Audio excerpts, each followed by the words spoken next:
Claro. Seguro que todos han oído hablar de la evolución.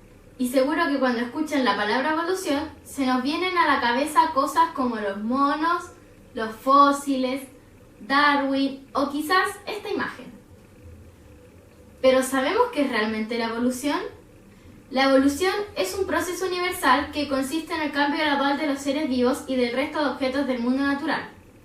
O sea, la evolución es algo general que afecta a los animales y a las plantas, pero también a las rocas, los planetas, las estrellas y todo en cuanto exista en la naturaleza. Podríamos hablar de una evolución biológica, geológica e incluso una evolución astronómica.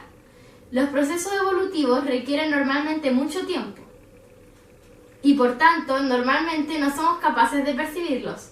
Sin embargo, la evolución deja evidencias que los invito a descubrir. La primera evidencia de la evolución se llama anatomía comparada. La anatomía comparada es un área de la biología que estudia las semejanzas y diferencias de las estructuras morfológicas entre los organismos. Esta disciplina permitió relacionar el parentesco entre especies y también la relación entre el ambiente y las adaptaciones de los organismos. Así, especies adaptadas a diferentes ambientes y en consecuencia morfológicamente muy diferentes muestran semejanzas que sugieren un ancestro común. Por ejemplo, las extremidades superiores de anfibios, reptiles, aves y mamíferos presentan variaciones morfológicas que representan sus diferentes modos de vida. Sin embargo, sus estructuras internas revelan grandes semejanzas.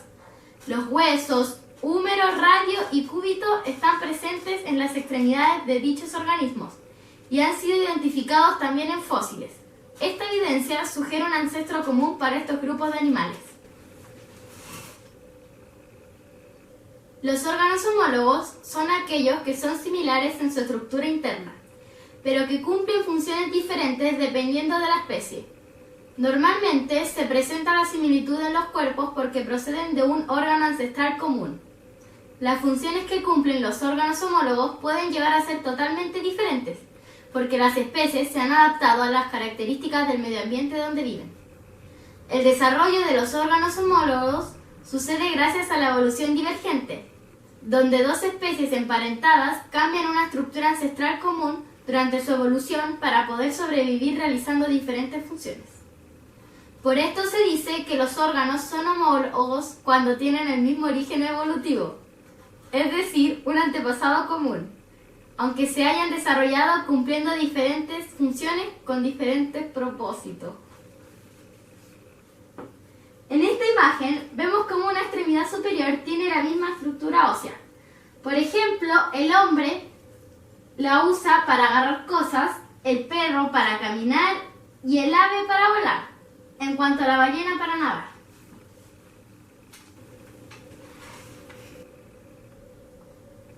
Los órganos análogos son aquellos que morfológicamente resultan parecidos o llevan a cabo funciones semejantes a pesar de tener un origen genético diferente. Esto quiere decir que el origen y desarrollo embrionario de los órganos análogos no es el mismo, aunque su estructura sea parecida o cumplan con la misma función. Normalmente, la analogía se da cuando las especies han evolucionado separadas, pero se han tenido que adaptar al mismo tipo de medio ambiente. Este proceso de desarrollo es posible gracias a la evolución convergente.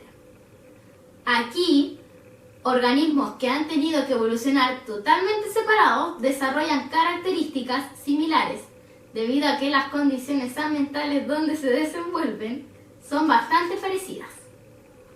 Los tiburones y los delfines son dos especies que han tenido que evolucionar de manera convergente.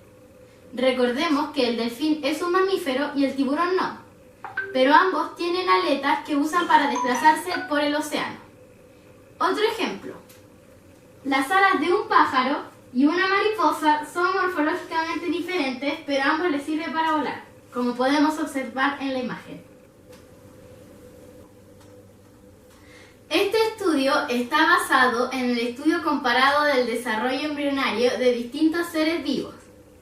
Las primeras etapas del desarrollo embrionario de diferentes vertebrados son muy similares.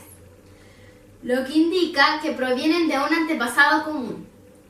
A medida que se desarrollan los embriones, se van diferenciando.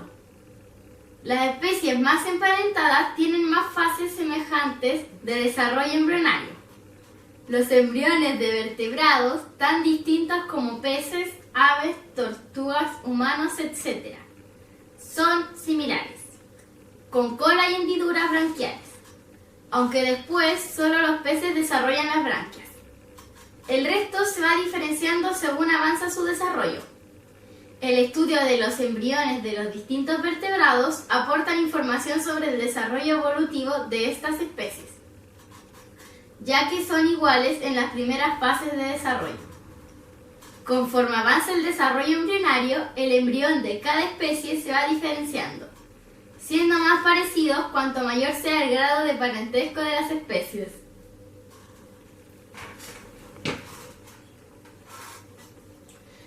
En su teoría de la evolución de las especies, Darwin propuso la teoría del ancestro común, que logró darle una estructura lógica a las observaciones de la época. Esta teoría sostiene lo siguiente.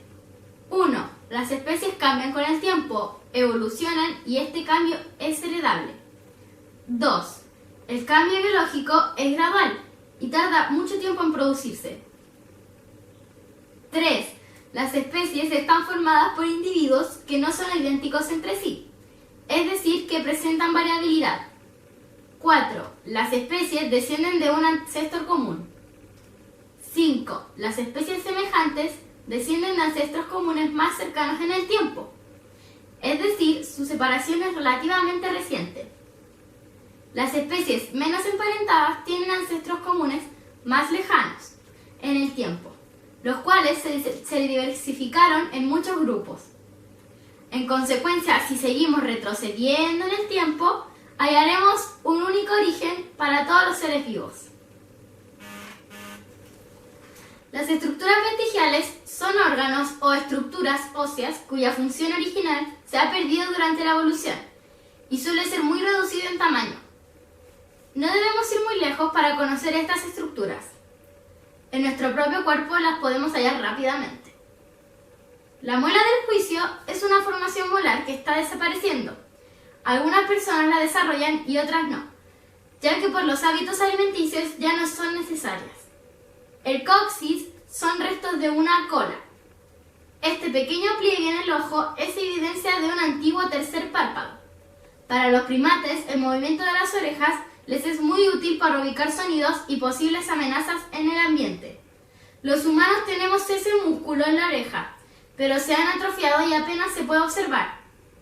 Sin embargo, habemos algunos privilegiados que podemos mover las orejas.